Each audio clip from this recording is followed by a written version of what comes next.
Bab 881. Lily sedang menjaga tuan besar. Besok akan ada dokter dan perawat yang datang merawatmu.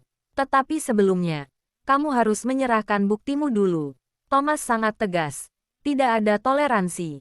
Linda tahu dirinya sekarang sudah tak ada pilihan. Ia berkata sambil mengernyitkan kening. Beri aku laptop. Thomas memberi kode mata. Hartono lekas mengeluarkan laptop. Linda mengoperasikannya, lalu menampilkan sebuah dokumen. Ia langsung mengirimnya ke email Daniel. Kamu bisa telepon untuk memastikannya. Thomas lekas menelepon. Rian di seberang telepon menjawab. Sudah diterima. Baik, Thomas menutup telepon dan berkata kepada Linda. Jaga dirimu. Sampai jumpa. Kemudian, ia berbalik badan dan pergi. Ketika melihat mereka pergi, Linda akhirnya menghela napas lega. Ia duduk di atas sofa dengan ujung bibir terangkat. Tersenyum pahit tak berdaya. Tak disangka, aku akan ada hari ini. Tidak apa. Selama dapat bekerja sama dengan Presdir Daniel, kita akan segera bebas kembali. Kedua pengawal sangat optimis. Kalau tahu sejak awal Tracy adalah orang dari keluarga Moore, maka aku tidak akan mendengar perintah dari Devina pergi ke Thailand untuk membunuhnya. Linda sangat menyesal. Wanita beracun itu memanfaatkanku. Dirinya sendiri malah bersih lepas dari kejahatan. Sekarang Presdir Daniel sudah berjanji akan menjamin keselamatanmu. Maka tidak akan ada masalah, ucap pengawal. Walaupun seperti itu, tetap saja aku merasa tidak aman. Linda mengernyitkan kening. Kamu tidak tahu, Tracy sekarang begitu hebat. Waktu itu di perjamuan Taman Luke Hills, auranya itu, dan terlebih lagi ada keluarga Moore di belakangnya. Ia ketakutan ketika mengingat kejadian itu. Tetapi, ia lekas menggeleng-gelengkan kepala dan menenangkan dirinya sendiri. Tidak, jangan takut. Entah seberapa hebat dirinya, ia juga tak mampu mengalahkan Daniel. Aku sangat memahami Daniel. Ia orang yang sangat berprinsip. Hal yang ia janjikan, pasti ia sanggupi. Begitu memikirkan ini, hati Linda semakin lega. Villa Bukit Sisi Utara. Setelah selesai memeriksa ketiga anak, para dokter anak terkenal berkata kepada Tracy dengan serius. Tuan muda Carlos baik-baik saja. Ia hanya sedikit demam. Tuan muda Charles dan Tuan putri Carla demam tinggi. Mereka harus segera ke rumah sakit. Cepat siapkan mobil. Tracy lekas mendesak. Baik, Paula mengatur sebuah mobil Rolls-Royce limousine, lalu menggendong tiga anak ke mobil. Di dalam mobil, beberapa dokter anak memberi saran. Rumah sakit anak terbaik di kota Bunaken adalah rumah sakit Kasih. Aku sarankan kalian ke sana. Baik, pergi ke rumah sakit Kasih, perintah Tracy tanpa berpikir. Baik, tak lama kemudian, rombongan mobil itu tiba di rumah sakit Kasih. Orang-orang rumah sakit tidak mengenal mereka. Terlebih lagi sekarang sudah pukul 1:30 subuh. Dokter yang bertugas pun kekurangan orang. Ketika Tracy dan yang lainnya turun dari mobil, mereka buru-buru masuk ke dalam rumah sakit dan tidak ada yang melayani mereka. Para dokter anak itu lekas menghubungi Lily. Tracy baru saja ingin marah. Lily sudah membawa orang-orangnya kemari dan berseru memanggilnya dari jauh. Nona Tracy. Tracy menoleh kepala dengan spontan. Ia tertegun ketika melihat Lily. Wajah orang ini sangat familiar. Ia yakin dulu ia mengenal wanita ini. Hanya saja ia tidak ingat siapa orang ini. Aku Lily. Lily sangat berantusias. Anda tidak ingat aku. Dokter Lily. Ini rumah sakitmu. Naomi mengenal Lily. Saat di Taman Luke Hills, Lily banyak membantu Tracy ketika penyakit lamanya kambuh. Hanya saja, saat itu Tracy tidak sadarkan diri, jadi tidak melihat Lily.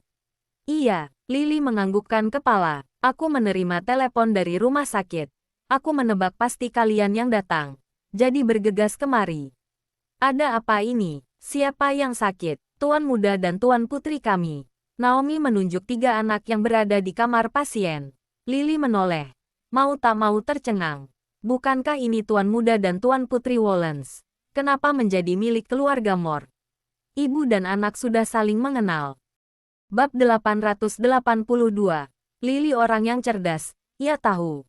Karena keluarga Wollande tidak mengabarkan informasi hilangnya tiga anak kepadanya, maka berarti anak-anak diserahkan kepada Tracy secara damai. Kalau begitu, Ia tidak perlu sengaja menghambatnya. Lily ikhlas mengurus pemeriksaan untuk 3 anak. Tracy terus menjaga di sana. Walaupun ingatannya belum pulih, tetapi cinta ibu adalah sebuah naluri. Anak-anak baru kembali ke sisinya dan langsung sakit. Ia sangat merasa bersalah.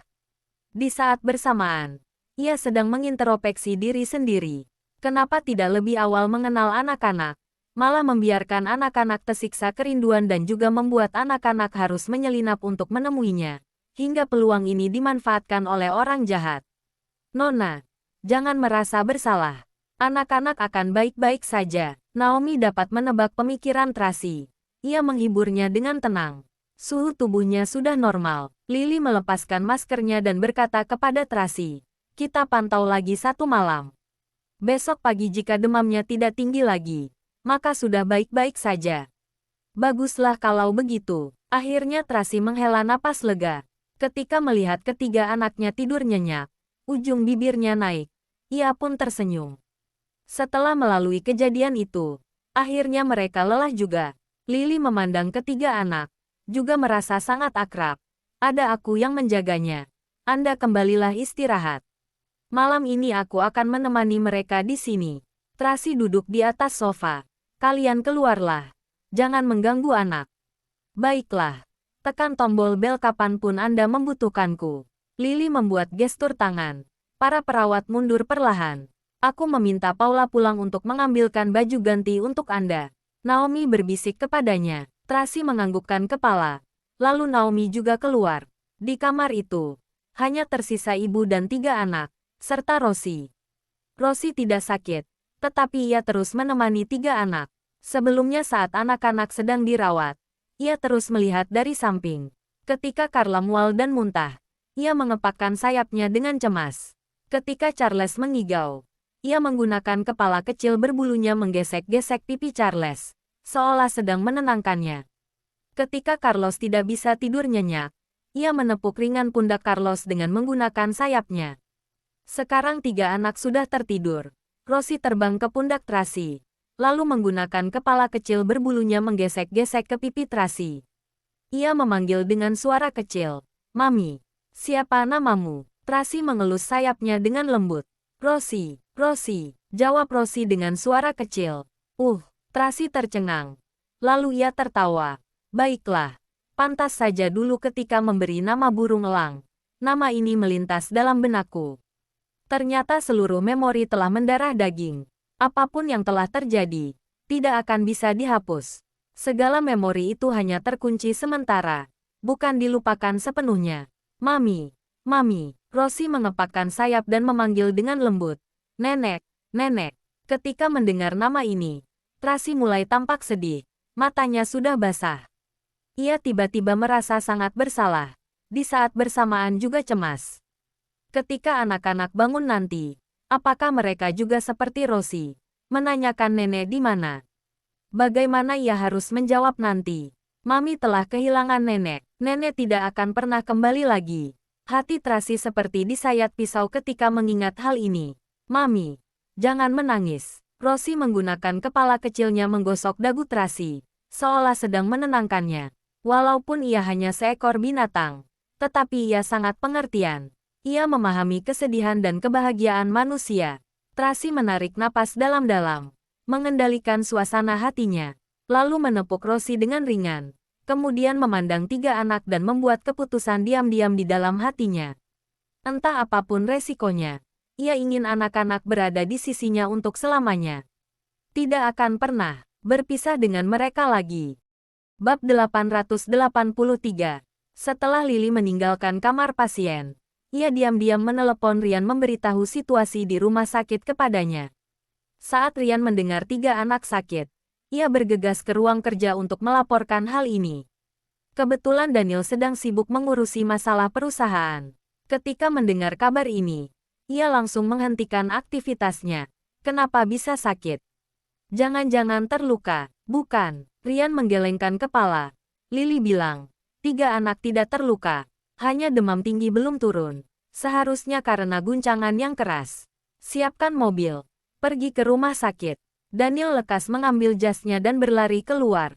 Hartono, siapkan mobil. Baik. Di rumah sakit, Tracy memeluk Rosie duduk bersandar di sofa. Ia memandang 3 anak dengan hening. Mereka semua tidur terlelap. Tetapi karena tubuh mereka tidak nyaman, kening kecil mereka masih berkerut. Di saat ini, Lily mengetuk pintu mengecek suhu tubuh anak, lalu lekas melapor. Suhu tubuh sudah stabil. Seharusnya akan baik-baik saja. Aku akan meminta orang menyiapkan kamar di sebelah. Anda istirahatlah. Tidak perlu. Aku menemani mereka di sini. Tracy melihat jam tangan. Sudah pukul 4 subuh. Kamar sebelah untuk pengawalku saja. Tolong bilang pada mereka. Baik, Lily memberikan Tracy sebuah selimut, lalu meninggalkan kamar itu. Tracy menggunakan sudut selimut menyelimuti Rosie yang baru saja tertidur, lalu menangkup dagunya lanjut memandang anak-anak yang terbaring di atas ranjang. Jelas-jelas ia sangat lelah, tetapi ia tidak bisa tidur. Ia hanya bisa memandang mereka. Ketika melihat mereka tidur lelap, hatinya merasa sangat puas dan damai. Ia hanya berharap momen ini dapat berhenti, agar ia dapat sering menemani anak-anaknya. Tiba-tiba, sesosok tubuh terlihat melalui celah di bagian bawah pintu.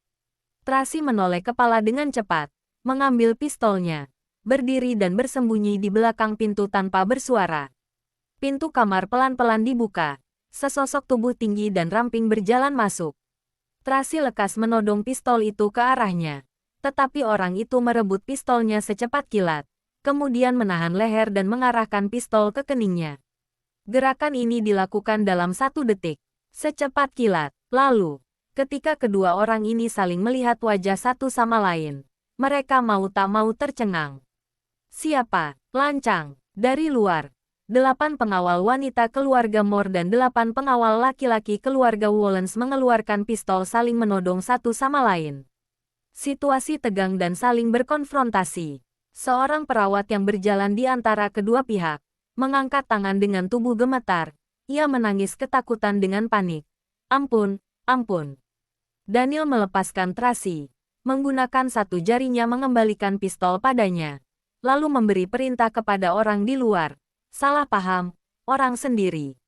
Pengawal keluarga Wollens lekas menurunkan pistol. Tetapi 8 pengawal wanita masih tetap menodong pistol ke arah mereka.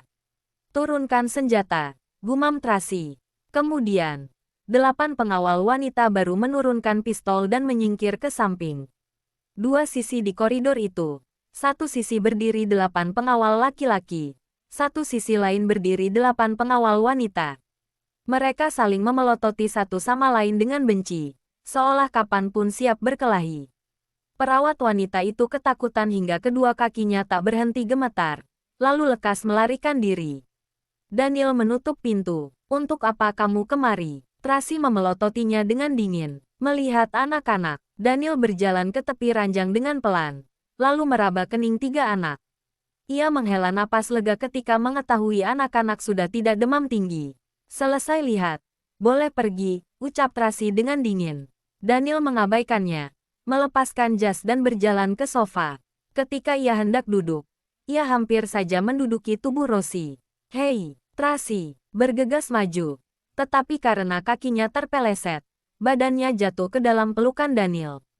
Daniel lekas mengulurkan tangan untuk memeluknya, tetapi kedua tangannya malah menyentuh dadanya. Wajahnya membeku, lalu menatap Tracy dengan tercengang. Tiba-tiba, ada sesuatu yang menyentuh bagian jantungnya. Ia menundukkan kepala, mengernyitkan kening, lalu melepaskan tangannya. Bab 884. Duduk sana. Menjauh dariku. Pistol Tracy ditodong ke jantung Daniel. Tatapannya juga tajam, seperti pistol ini. Daniel mengernyitkan kening. Ia duduk di sofa. Masing-masing duduk di sisi yang berbeda. Tracy menyimpan pistolnya, lalu menyelimuti Rosie kembali. Dengar-dengar. Hari ini kamu menghabisi 4 orang. Hebat sekali. Daniel sengaja mendekatinya. Tracy tidak menghiraukannya. Ia duduk di sofa sambil menepuk Rosie dengan lembut, menidurkannya kembali. Daniel mengingatkan dengan lembut. Walaupun Sarah adalah asisten pribadinya Devina, tapi keterampilan bela dirinya biasa saja. Hari ini, kamu bisa mengalahkannya karena keberuntunganmu bagus. Jika diganti dengan orang lain, maka kamu akan dalam bahaya. Jadi, Kedepannya jika bertemu dengan masalah ini, kamu harus lebih bijak. Apa urusannya denganmu? Tracy menyela ucapannya tanpa rasa sungkan sedikit pun. Kenapa tidak ada urusannya denganku? Kamu adalah ibu dari anak-anakku. Daniel mendekatinya dengan muka tebal. Jika terjadi sesuatu denganmu, bagaimana dengan anak-anak? Kebetulan sekali. Aku ingin berbicara denganmu. Tracy melirik anak-anak di ranjang. Ia berbicara dengan suara rendah. Mulai hari ini, anak-anak kembali ke sisiku. Kedepannya kamu tidak boleh mengganggu mereka lagi. Tidak bisa. Daniel segera menolak. Anak-anak sudah mengikuti margaku. Kartu keluarga juga berada di bawah namaku. Dari sudut hukum, mereka seharusnya hidup bersamaku. Dari sudut perasaan, mereka sudah terbiasa dengan kehidupan keluarga Wollens. Karena dapat mengubah marga dari Smith menjadi Wollens, maka mereka juga dapat berubah marga dari Wollens menjadi Moore. Tracy sangat arogan. Dapat terbiasa dengan kehidupan keluarga Wollens, maka juga dapat terbiasa hidup dengan keluarga Moore. Kerutan di kening Daniel semakin erat. Tracy, jangan bertindak gegabah, hanya karena marah sesaat. Aku bisa memimpin keluarga Wollens sepenuhnya. Kamu tidak bisa memimpin keluarga Moore. Kamu bisa memimpin sepenuhnya. Tracy tertawa mencibirnya. Kalau begitu, segala yang terjadi 2 tahun lalu, apa perbuatanmu seorang? Kalau begitu, aku tidak perlu cari orang lain untuk balas dendam. Aku cari kamu saja. Masalah 2 tahun lalu itu rumit. Jika ada waktu, aku akan menjelaskan pelan-pelan padamu. Daniel berbicara dengan sabar. Tapi, kamu harus berpikir logis mengenai masalah anak-anak. Aku sangat berpikir logis. Tracy melihatnya dengan dingin. Makanya aku tidak bisa membiarkan anak-anakku dipengaruhi oleh ibu tirinya. Ibu tiri apa? Daniel kehilangan kata-katanya. Kabar yang diberitakan itu palsu. Kamu juga percaya? Aku melihat perbuatan di ranjang itu dengan mataku sendiri. Tracy mengamuk ketika mengungkit hal ini. Kamu kira aku buta? Kenapa kamu tidak berpikir? Kenapa kamu bisa kebetulan muncul di sana? Daniel mengernyitkan kening tidak senang. Dengan kecerdasanmu, seharusnya kamu bisa lebih mengerti. Bahkan, jika ada orang lain yang melakukannya dengan sengaja, tetap saja ini terjadi karena presdir Daniel sendiri yang mudah digoda. Tracy mencibir. Memangnya ada orang yang memaksamu ke hotel, mendorongmu ke kamar dan melepaskan baju, masuk dalam pelukanmu. Daniel tidak mampu membalas omongannya. Ia sangat sulit menjelaskan proses hari itu. Selain itu, jika dijelaskan akan semakin memalukan. Tidak bisa berkata-katakan. Tracy semakin marah ketika melihat ia tak mampu menjelaskan. Tidak hanya itu, kamu juga berpura-pura menggunakan 2 identitas untuk menipuku. Aktingmu bagus sekali. Berpengalaman sekali menjadi gigolo. Iya. Teruskan marah. Daniel tidak menjelaskan lagi. Selama kamu senang, terserahmu bagaimana memarahiku. Jika tidak cukup, boleh memukulku. Memukulmu akan terlalu mudah untukmu. Tracy tertawa dingin. Kamu tenang saja. Semua orang yang menindasku, mencelakaiku, aku tidak akan melepaskan mereka satu orang pun. Aku pasti akan memberimu pertanggungjawaban atas insiden hari itu. Daniel menjadi serius. Sekarang aku sedang mengumpulkan bukti. Begitu waktunya tepat, aku akan memberikan bukti kepada polisi. Memberi mereka pelajaran secara langsung. Tidak perlu bantuanmu. Tracy meremehkan. Aku punya caraku sendiri. Bab 885. Daniel sangat tidak berdaya. Sekarang Tracy tidak akan mendengarkan apapun yang ia bicarakan. Ia tahu, Tracy sudah mengalami krisis kepercayaan terhadapnya. Tidak bisa diubah hanya melalui ucapannya. Sebenarnya ia tidak pernah suka menjelaskan menggunakan kata-kata, tetapi sekarang ia sangat cemas. Daniel tidak lagi mengganggunya ketika memikirkan hal ini. Ia hanya menjaga anak-anak dari samping dengan hening. Kadang kala menyelimuti mereka dengan baik dan meraba kening mereka. Postur tidur Charles yang paling teratur. Ia membalikkan badan dan hampir jatuh ke bawah. Daniel lekas menggunakan kakinya menghalangi di tepi ranjang. Ketika ia sudah tertidur nyenyak, Daniel baru membalikkan tubuhnya lagi. Dengan begini, tidak akan membangunkannya. Kemudian, Carla tiba-tiba mengigau menangis. Tracy mengira ia sudah bangun. Ia lekas maju. Tetapi Daniel melakukan gestur tangan, memintanya untuk tenang. Lalu, meletakkan bantal kecil dalam pelukan Carla. Carla tidak menangis lagi. Ia memeluk bantal kecil dan lanjut tidur. Tubuh Carlos tiba-tiba bergidik. Tampaknya sedang bermimpi buruk. Daniel menepuk pundaknya dengan lembut. Carlos langsung tenang kembali. Ketika melihat semua ini, Tracy hanya terdiam. Jika mengecualikan masalah dendam, sebenarnya Daniel adalah ayah yang baik. Daniel baru saja hendak duduk ketika tak mudah menidurkan anak-anak. Ponselnya tiba-tiba bergetar. Ia lekas berjalan keluar menerima telepon. Paman Sanjaya, ada apa? Aku segera ke sana. Setelah menutup telepon, Daniel memberi isyarat tangan kepada Rian.